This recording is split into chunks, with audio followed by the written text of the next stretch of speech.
Hello, welcome back to the Music Podcast. Slightly different voice this week leading this podcast. Josh is here as normal, but he has got a little bit of a sore throat, too much whiskey over the weekend, I think. So he is going to be taking a backward step.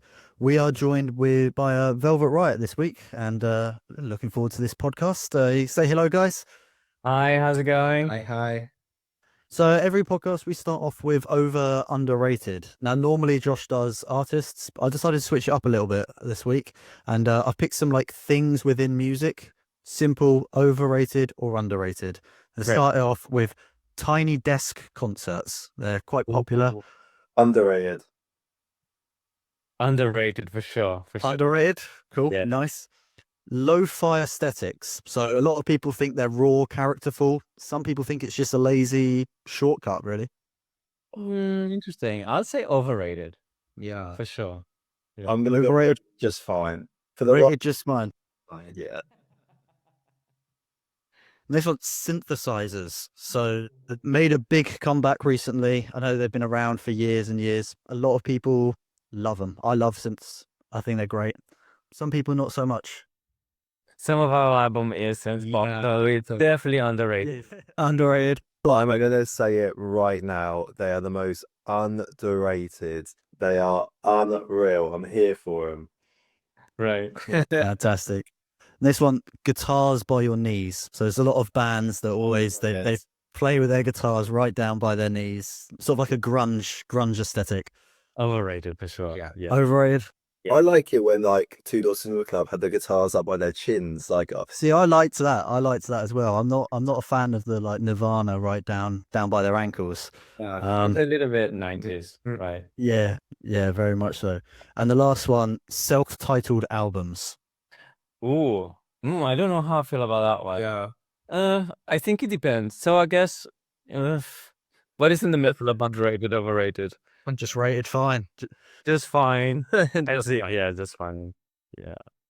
Where are you, Josh? I don't have an opinion on it.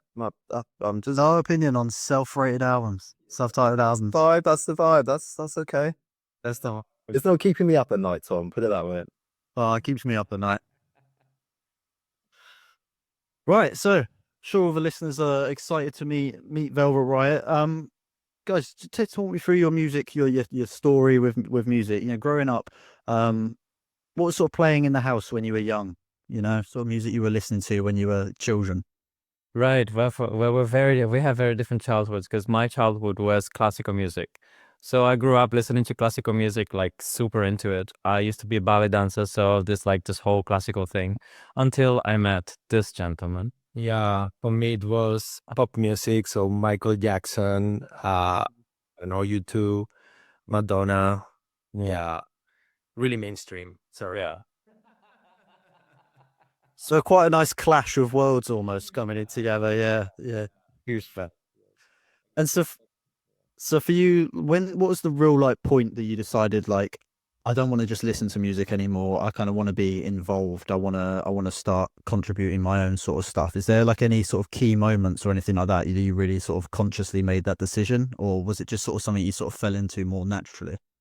I think about 2 years ago, we were kind of toying with the idea of starting something together because we love singing.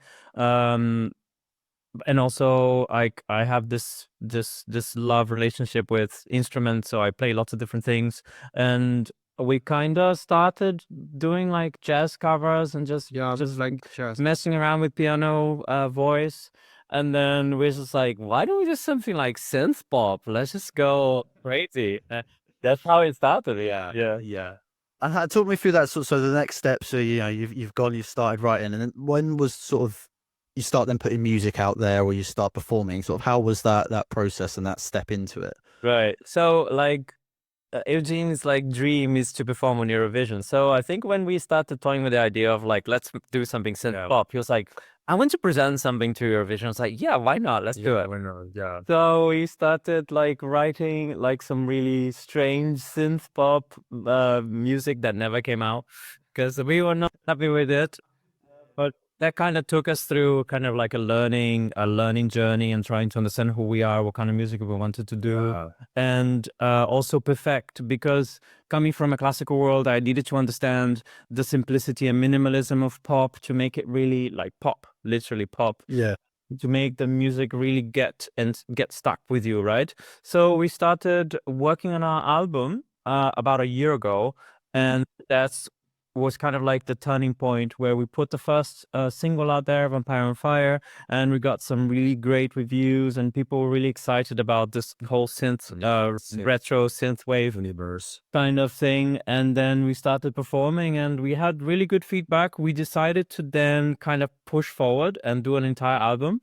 Today we were recording the 11th song of our 13 song album that we're very excited to put out there. almost there. Almost there. Almost. And so we decided to do like a presentation show in Barcelona back in May, just to get like people's idea, and we put something together. We met this really amazing choreographer who did the choreography for us. We had like back dancers, and it was kind of a journey, really. Our album, the first album, we decided to call it Shame, but then we decided to call the tour Shameless, because we are. So the tour is called like Shameless because it's kind of like a journey, right? So it goes through our own path in the world as members of the LGBT community, and try to kind of put our voice out there of our experiences, and getting into this place where we are now, where everything is accepted, and we are in a really good place, I think, as a collective. I know that we are still struggling with some of the things, but it was a way to put something out there, and we got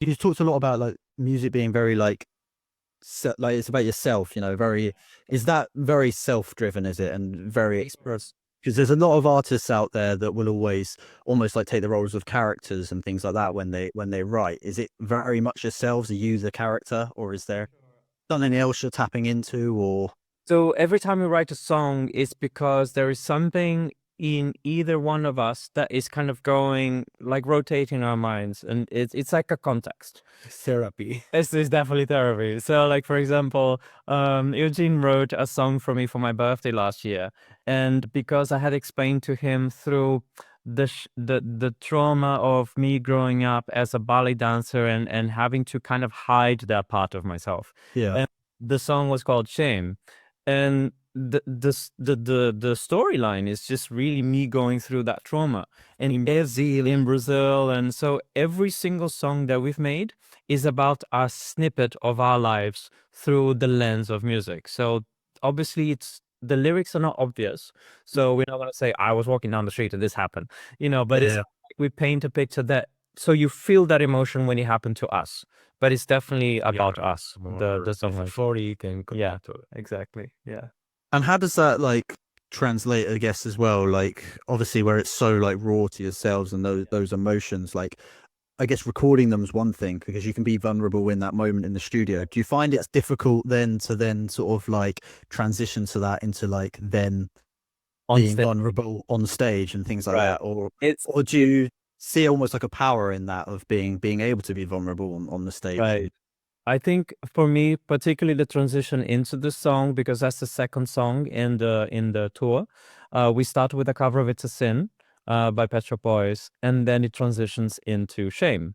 So I stay on stage, and the dancers kind of put a whole bunch of costume things on me. There's like a crown. Yeah, it's like theater. And exactly. And I wanted it to be like that. When I spoke to the producer who created the track for our tour, I said, I want people to, because we are coming from It's a Sin, and I want people to feel like they walked into a cathedral or a church.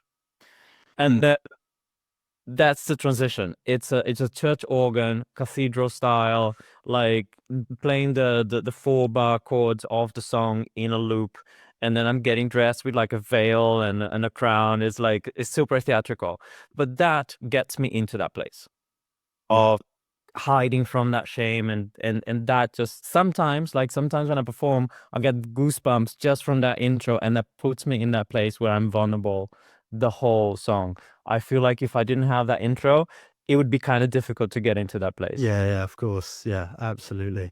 Yeah, so yeah, sounds incredible.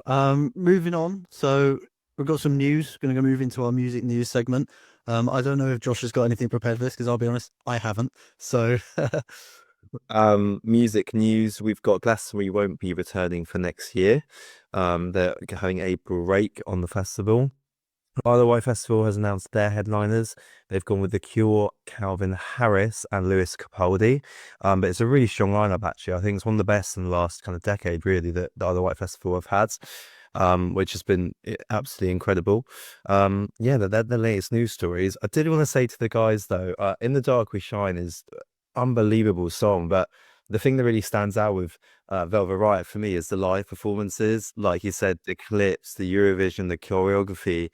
Like, I look at that and I just think, my God, how hard you must have worked to get it to the level it's at is phenomenal. I don't think people realize the level of detail you guys are thinking about with song intros, with choreography, and what goes into that. And I can see it on Eurovision. I can vividly see that. Yeah, Manifest it. Manifesting for sure. Yeah.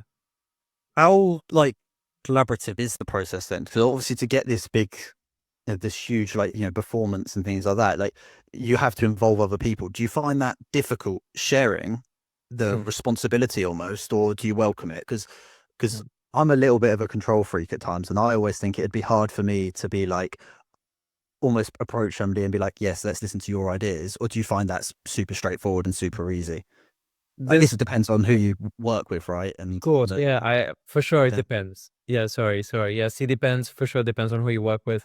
I think going into this, when we were selecting people to work with, that because I'm a little bit of a control freak as well, so I work through therapy to release control into the world. But I think that when looking through people to collaborate, we wanted people that would resonate with our project. We were lucky and very privileged to work with a really talented choreographer here in Barcelona. She was part of the RuPaul Drag Race in Spain. She's like the first woman drag in Spain. But she's extremely talented dancer. She's been all over the Barcelona scene dancing. And we're like really worried about approaching her because for us, she's like huge, right? And we approached her and she was amazing. She came in, she asked us questions, and we said, look, we love the way you dance. We love your choreography. We want to see how you can kind of come to our journey and take us forward. But we also translate that to the producers. We always go, I think our first meeting with our second producer that produced, I think 2/3 of our album, like our first meeting, he was like very careful and he was asking us question like, do you mind if I say this? Do you mind if I say that? I said, look, go for it. We want to hear everything. And obviously we weigh the pros and cons, but we are very collaborative. And I think super cool. that's what makes this project so exciting for us, because even though it's in our heads, it's great to see how it reflects on other people and how the ideas flow through. I think we are super open. I love how like you guys put from Barcelona to the Wales, because me and Tom went to Barcelona. I mean, it's one of those cities you don't want to go home. Like you are literally there. I love Barcelona. It's a bit of you, Tom. Obviously, the Brazil connection as well. Yes. Yeah. No. Brazil. Sorry, Barcelona. Yeah. Probably the best city I've ever been to. Is incredible. It beats Portsmouth, which is quite cold and grey at the moment. So yeah, love a little bit of Barcelona. Right, moving on. Josh, you got some listener questions? Are we I gonna do? do. We've had loads of fan questions come in, guys. Thank you so much. We always appreciate it. And for listeners at home, thank you so much for always buying into Spotify, leaving reviews. Go check out these guys. Like, you will not be disappointed. Velvet Riot, I think, can have a massive, massive future. So do go check them out after this podcast. But we have got some questions come in. Hi guys, loving the podcast on my way to work. If you could interview any famous musician, living, dead, who would you choose? Tom, who are you going for? Interview living or dead? I would have to go for Dead, you know, because I just feel like Yeah, yeah. who? I'd love to interview Jim Morrison from The Doors. Hmm. Like, for me, one of the first like rock stars, and I think like, yeah, you can say like the Rolling Stones and people like that. You know, those the Beatles and all of those like coming at the same sort of time, and building this idea of like a rock star. But for me, I think like Jim Morrison was probably, in my opinion, like one of the first to like really be that character and like play into the character of a rock star, so yeah, for me, Jim Morrison, I'd say. Plus, like wrote tons of poetry, and I'm really like trying to think of like the greats, like Elvis, Queen. Like, I'm just like, who's there is gonna like really, really do it? I'm not sure. I'll have to think about it and come back to them. Katie said, I tried explaining your podcast to my gran. She now she now thinks you're a boy band. Boys, if you want to join that and you want to come in, you can go on Purple Bird. That was from Katie. We've got one from Dan. Dan has asked if your podcast had a tour rider, what would be your most diva demand that you put on it? I'm going to ask all of you guys what would be on your tour rider. The most diva request would be I would want a lush vegan bowl with lots of raw food every day. Like lush. I'm not awful thing. That was it. Singing everything. That would be my most diva request. And kombucha, but it had to be like homemade. Was looking how that. Yeah, for me maybe massage and yeah, jacuzzi. I like it. I like it. That's from my arms now. Still that's a great idea to be fair. Yeah, I've seen some crazy ones. I've seen like I'm only performing with blue M&Ms like in my changing room, or like Rolling Stones having an articulated lorry of cutlery. And example, you see this thing, he wouldn't perform unless you gave him a life-size Star Wars cutout. So at home, he just had hundreds of like Chewbacca's and R2-D2s, so just random stuff. I really like that massage I did, to be fair. Most diva thing, I don't know. Tom, what are you going for? So I'll be honest, On tour, what are you having? I'm as far away, I think, from a diva as possible. I'm quite a low maintenance. I don't know what I'd go for. I'd probably just cold beers, like a bucket of like beers in a bottle. Like, I might get a skincare routine or something in mind. I don't know, some like really expensive one. I'm not going out without this. yeah, I mean that's the other way to do it, isn't it? It's just like whatever you kind of need in life, just like freebies. Like my socks have got some holes in them, so I'd just ask for like fresh socks, fresh white socks on every tour. Oh, that'd be great, actually. Yeah. And last one here is from George. He says, I've listened to every podcast. Tom, are you proud of me, or are you concerned for my social life? There's a lot of episodes now. Am I proud of him for listening to every podcast? There was a bad podcast at the start. So do you know what, mate? There's still bad podcasts now. Yeah, no, that's fair play to George. Actually, I take some commitment to listen to. I mean, we've done quite a few now. So to listen to all of them, that's real commitment. I didn't think there'd be anyone out there like that. So George, I think you're going to be top of our Spotify raps this year. Well done. yeah, well done, mate. Yeah, you smashed that one. Right. Okay then. Well, just leaves us with the music quiz, doesn't it? So I've done it. I've tailored it slightly whilst we've been recording. So I'm gonna stick with the Eurovision theme. So I'll be honest, Josh might struggle a little bit with this unless he's kept something hidden for ages. I don't have him down as a massive Eurovision fan, but we'll throw it out. So it's a multiple choice quiz. I'll take it in turns. I'll start with our guests first. So I'm going to ask you a question. I'll give you some answers. And then you just tell me which one you think it is. If it's right, you get a point. If it's wrong, I'll hand it over to the other person. Okay. So question number 1. Which country won the very first Eurovision Song Contest in 1956? Was it A, France, B, Switzerland, C, the Netherlands, or D, Germany? Wow. France. I could be wrong. Maybe France or Netherlands. I don't know. No, France. I'll go with France. You going with France? That is incorrect. Lifeline out to Josh. Any guesses? Something is telling me Switzerland, you know. Your final answer is Switzerland. I'm sticking. You know what? Fair play to you, because it was Switzerland.